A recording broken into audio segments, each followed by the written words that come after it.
Yo, I'm back. You feel me? Yo, Pat Bev exposing his co-host for betraying him and robbing him. Not Patrick Beverley. I ain't gonna lie, he probably top 10 funniest NBA players, bro. Yo, I remember he walked up to the ref with the camera out, told him something. That's a foul, bro. Take his ass out of that joint though. GG's. I gotta stop cussing, bro. At least before 30 seconds. If you mess with your boy, don't subscribe. I love y'all, bro. Appreciate y'all. But yo, I play just like Pat Bev too. That's a Just bad broke joint. down how co-hosts and people that he put on and gave an opportunity to just snaked him out, slimed him out, did him dirty for his own show, took his show right from under him, man. To be fair, Pat Bev is not completely blameless in this situation. He does have some accountability that he needs to take, because if he didn't make the mistakes that he made, they wouldn't have the room to snake him out of his own stuff. So a couple of months ago, Pat Bev was arrested on some pretty serious charges. And because of these charges, he had to take a step back from the show. Well, a former Houston Rockets player is speaking out tonight after his arrest in Fort Bend County. Thank you so much for joining us tonight. I'm Daniela Guzman. Keith Garvin is off. Patrick Beverley was arrested at his home early this morning. He's charged with assault, family violence involving a household member. KPRC2 News reporter Corley Peel joining us now live about why Beverley's attorney says his arrest is a big misunderstanding.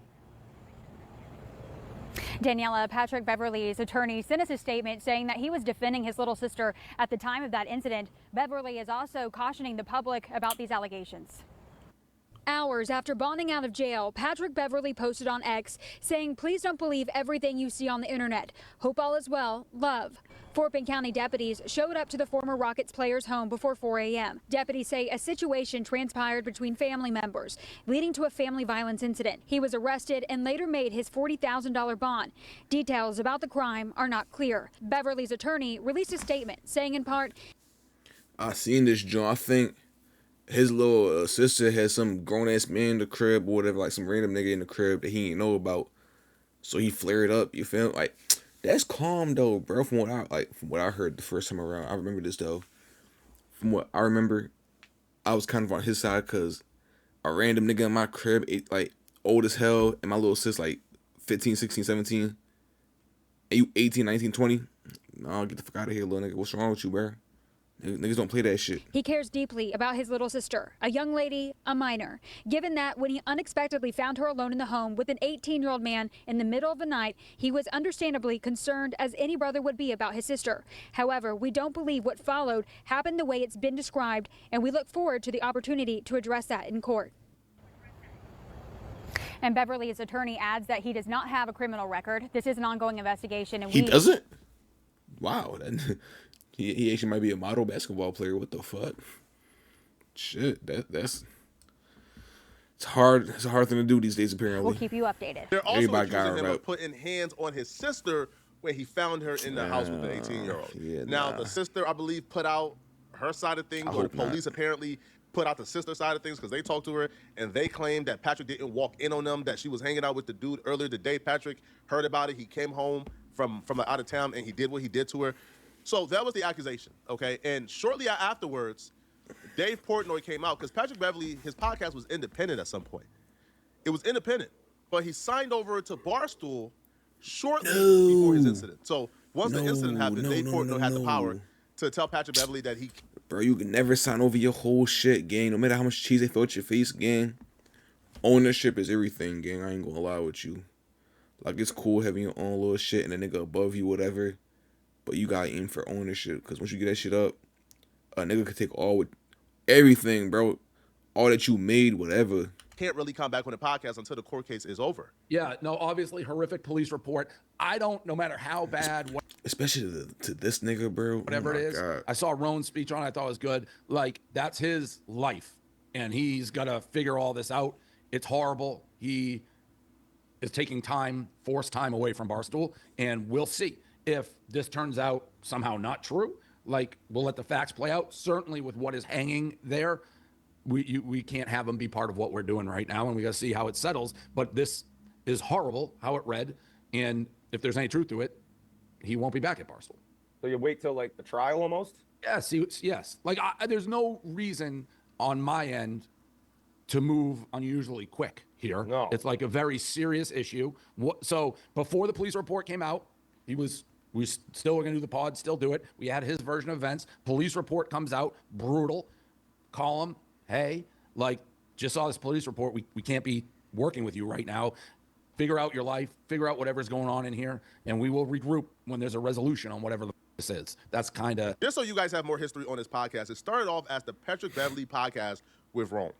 Pat Bev was giving his kid Rome, who's a relatively nobody, who nobody knows. Pat Bev put him on a show with an already built audience because Pat Bev is already insanely famous. So he gave Rome an opportunity. Now, when Barstool stepped in, they changed the name of the show to Hoopin' and Hollin'. What do you think about when Karl Malone gets included on teams like this? I like it. I mean, I think... Nah.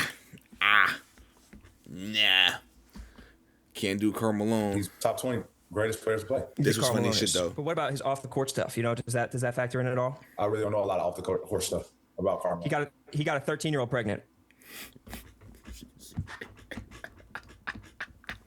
Timeout? You need a timeout? Yo, because it was Creole. That'd be everybody's first reaction when they hear that shit. He did what, bro? What? Nigga, yo. That shit so out the blue, like, wow, though, nigga, like, what's wrong with this nigga game? Niggas still be trying to talk. Karl Malone's top. Yeah, he might be a top 20, but fuck that nigga, bro. He can't be top 20. Simple. 30-second? No, fool. Full? I need a fucking full timeout. You wait a second. I have a question. Talk to me.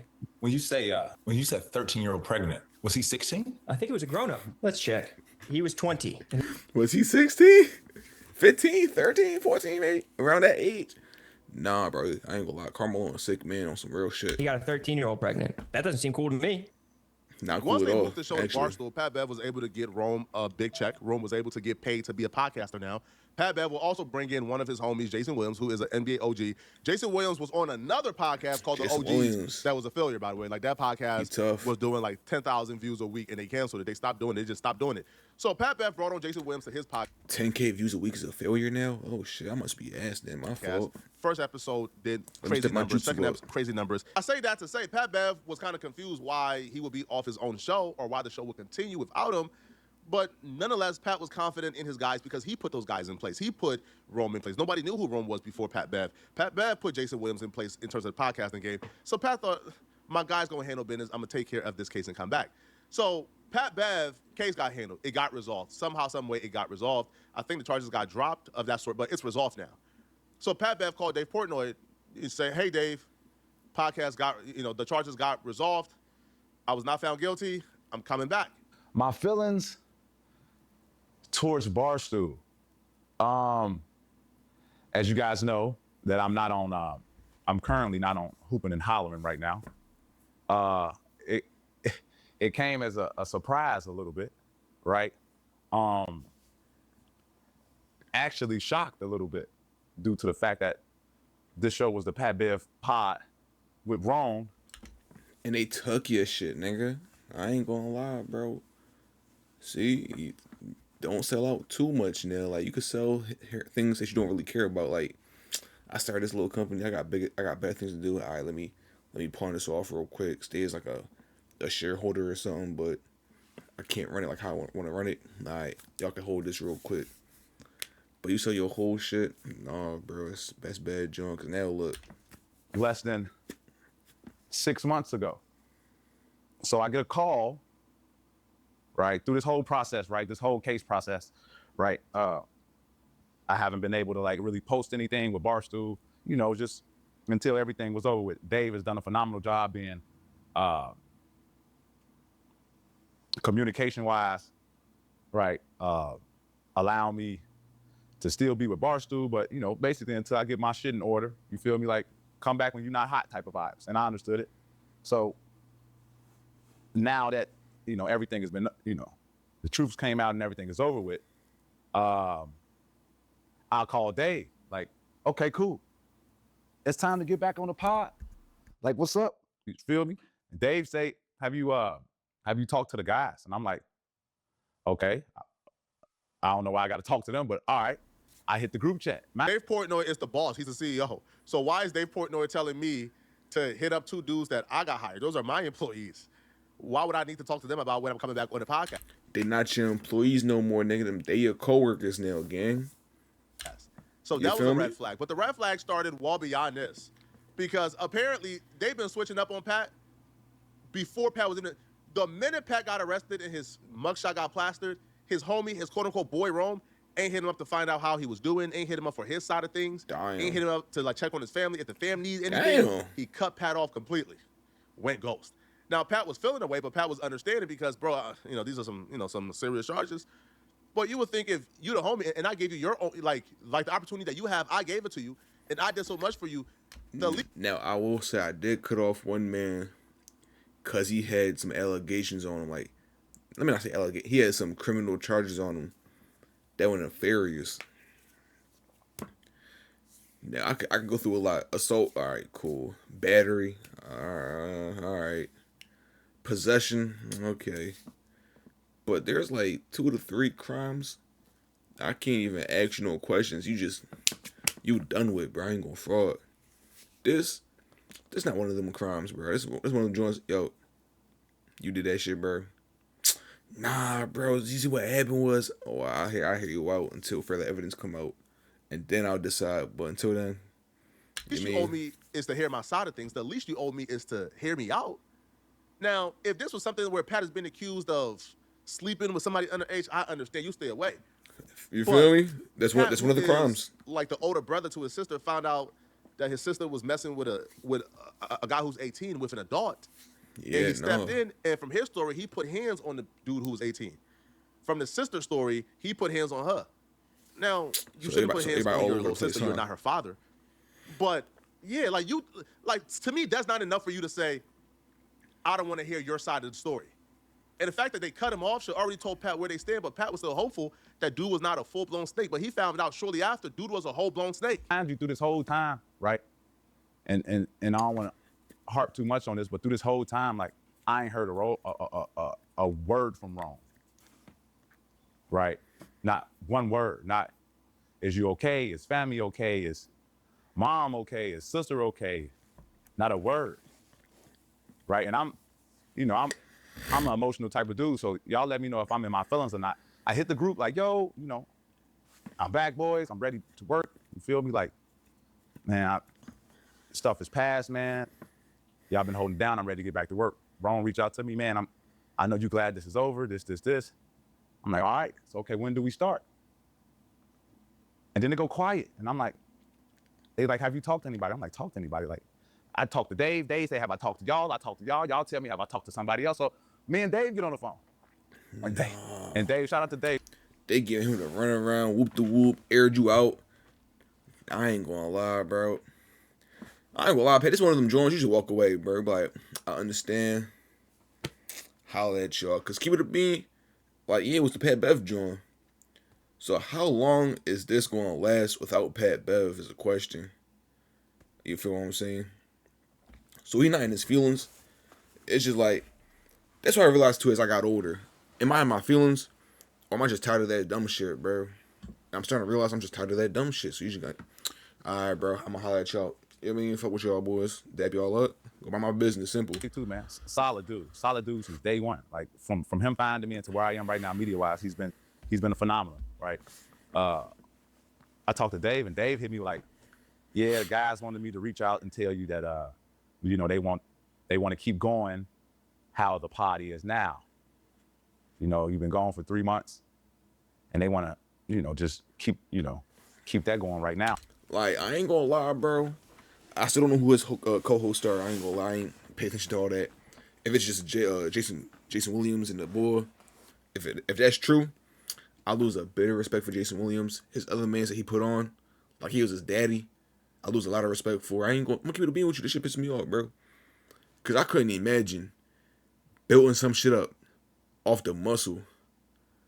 Sell my shit out to a nigga who wanna purchase my podcast. All right, cool.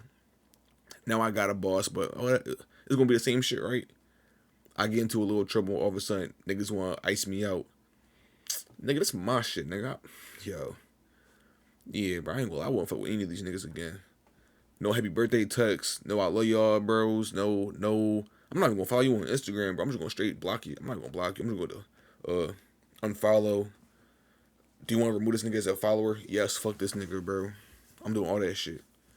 Cause this is some whole shit, bro. I ain't gonna lie with you. And I'm like, what guys? Like what? Jesus, this is what terrible. guys are you talking about? Like he's like the guys from the pod, and I'm like, why are you telling me this? Like why hasn't you feel me? I'm talking about producers. Like I'm talking about I got people who produce the show currently. I had them sleeping on my couch in my house, bought them beds, have my chef cook them meals. Like this Patrick Bev story, bruh, that shit should pissing be me such off, a bro. lesson and a warning to all of y'all out there, man. Yo, a lot of y'all have the heart and the mind. Y'all would do for others before y'all do for yourselves, y'all. A lot of y'all watching this video, y'all will have your last $100.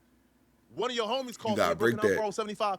You gonna give him the 75? you gonna break that out your last 100?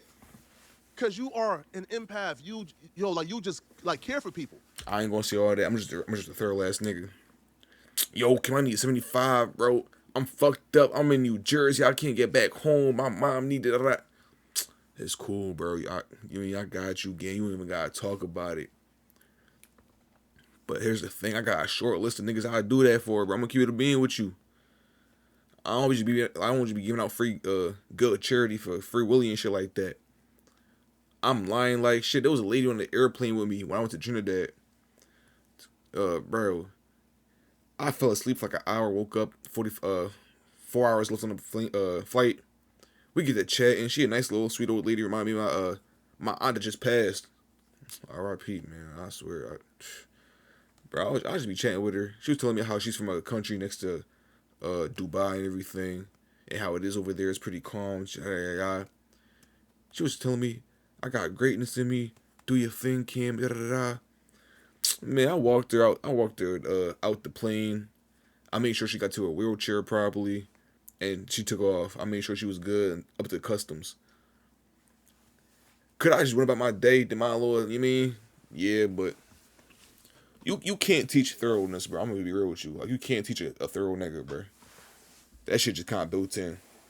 Like you got archetypes, bro. I'm gonna tell y'all niggas about that shit one day too. I'm gonna break down the 5 archetypes. Now they calling you because they think you got your stuff together because you don't ask for nothing, but you struggling too, and you giving your last to everybody else. But they won't do it. Yo, I just can't imagine I get fucked up one day and niggas drop me off like that, bro. Like for 6 months, 3 months, whatever, how many months. I think we're good without the nigga who started this shit for real. Fuck this nigga. What, bro? Give me my shit back, nigga. Stop talking to me, gang. Yo, nah, he ain't doing enough for me. You will give others opportunities. I'd be bugging. The same people you giving opportunities Not gonna won't do the even same. think about throwing you under the bus if that means keeping their opportunity. The people you showing love to and giving opportunities to won't do the same for you. They living in self-preservation mode. You living like trying to take care of everybody, and they self-preserving while you giving yourself. They while you giving it. Eventually, man, you run out of things to give, and now they is living good. Because while you was giving, they was stacking up their stuff. Now they living straight. Patrick Beverley, man, put on people who wouldn't do the same for him. And that shit bit him Those in same the people, ass. when he was going man. to, man, listen, man, we don't want Patrick Beverley back, man. Hey, man, our podcast is doing well right now. But it's not doing well. It's doing like 20,000 views, right? It's like an 80% drop.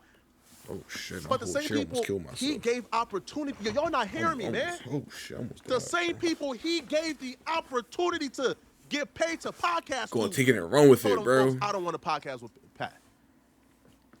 He was exonerated. The charges is gone. But Don't yeah, matter. I kind of want to do my own thing. That meant they wanted to do their own thing from the very jump. The only reason why they was doing it with Pat was because they had no other opportunities. They than needed a star, bro. A lot of y'all got people like this in y'all life, man, where they only there to take away from you.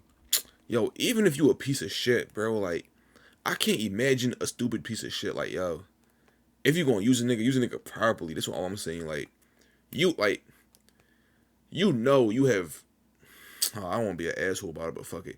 You have no talent.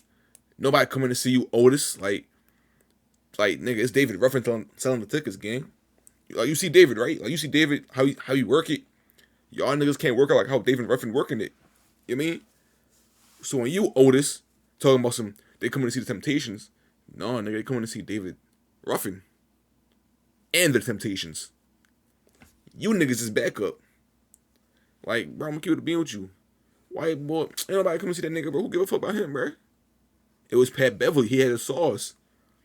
So how you gonna use a nigga to get on, then drop him off, and all of a sudden your ratings gonna start going down little by little? You're still gonna get more questions. Where's Pat Beverley? Where's Patrick? Where's Beverley? Yo, where Pat Bev, guys? We want Beverley back. And then that shit gonna be butt. Now it's worthless. And even the nigga who bought the Dave, whatever, the nigga who bought the podcast, stupid as shit too, because it's like, yo, this pod making mad money with Patrick Beverley on it. But now it's making him a little bit more, a little less. Now my pocket's getting fucked up. Damn, I should have brought the nigga back. But no, I wanted to be, no, they kind of just don't want you to be on it. They got the dynamic they got going on right now. I bet they do. With that weekend, man, let me start getting mad, bro. I'm drawn. They're not there to give. So once Pat realized that, yo, Pat is like, damn, my own homies did this? Rome, who I put on, did this? Judas ass nigga. And Roman's still trying to play it cool. Man, listen, man, I just heard it, man. I don't know what's going on, Pat. I said, I still ain't heard from him. Excuse me if I feel some type of way, y'all. Excuse me. Y'all let me know if I'm wrong. You feel me? I'm wrong a lot. But I'm a real dude. So y'all let me know if I'm wrong or not for feeling this type of way. I say, Dave, why are you telling me this? Like, why ain't nobody from the pod like telling me this? Yeah, they told me to reach out to you. Cause they not no real niggas, bro. I ain't gonna lie. A real nigga going, nah, gang. Hold on, bro. Stay down for a minute. We got something going real quick. We want to see how this goes for a couple more months. And they bring you back on. Or if they were some real niggas for real, this our shit now, bro. I ain't gonna lie. You gotta go, gang. Keep it a buck. But niggas be mad pussy, bro. That's what I be talking about. Yo. Right? And I'm like, okay, so what you saying? Like, what you saying? I'm just saying that, guys don't want you on the pod. I'm like, but we was just doing numbies on the pod, right? We was, me, J. Will, Rome, first episode, 119,000. Second episode, 94,000. Like, you feel me? Like, we've been doing numbies. Like, I say, all right, cool, right?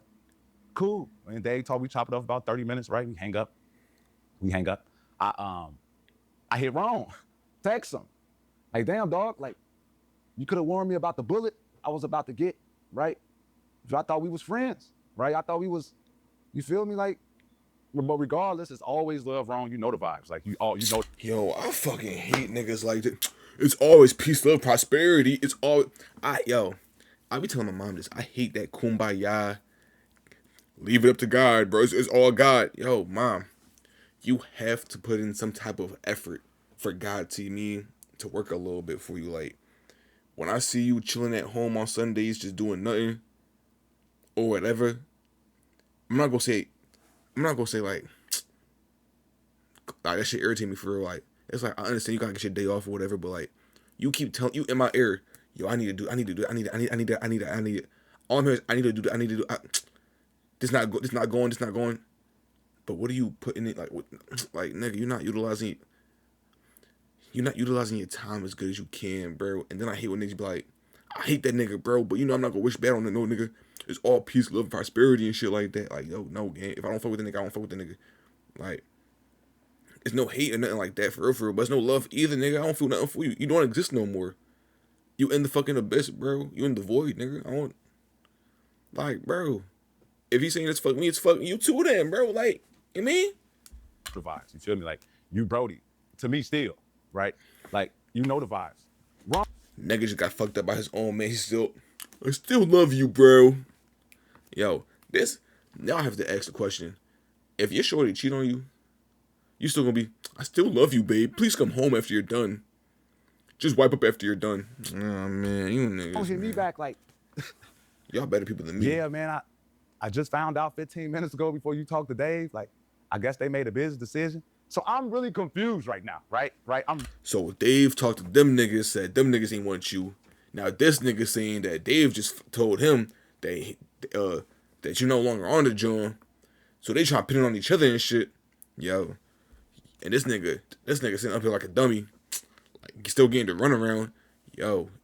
Niggas know what it is, but I ain't gonna lie. I start wilding out, bro. Fuck it. Fuck it. Confused. If we live in a place where it's innocent what and you confused guilty, about? and I'm innocent, I don't understand why. Like, but that's a whole nother story. Let me know what y'all think, man. Dave Portnoy already snitched on Roman, bro. Dave said, hey, listen, the dudes on your podcast don't want you there, bro. That's why you're not on it. but they still playing like they don't know. My face Playing in chubby Patrick as Beverley's shit. face. Man, let me know in the comment section, man, what y'all think. Man, I ain't gonna. This whole joint just pissed me off, bro. I'm gonna be real with you. I feel bad for Pat, bro. And nigga got proven innocent and still came back to fuckery, yo. You can't have shit in life, but let me know what y'all think in the comments. My fault, Poetik. I need that. But like, comment, subscribe. Love y'all. Appreciate you. I'm gonna talk to y'all later. All right, y'all.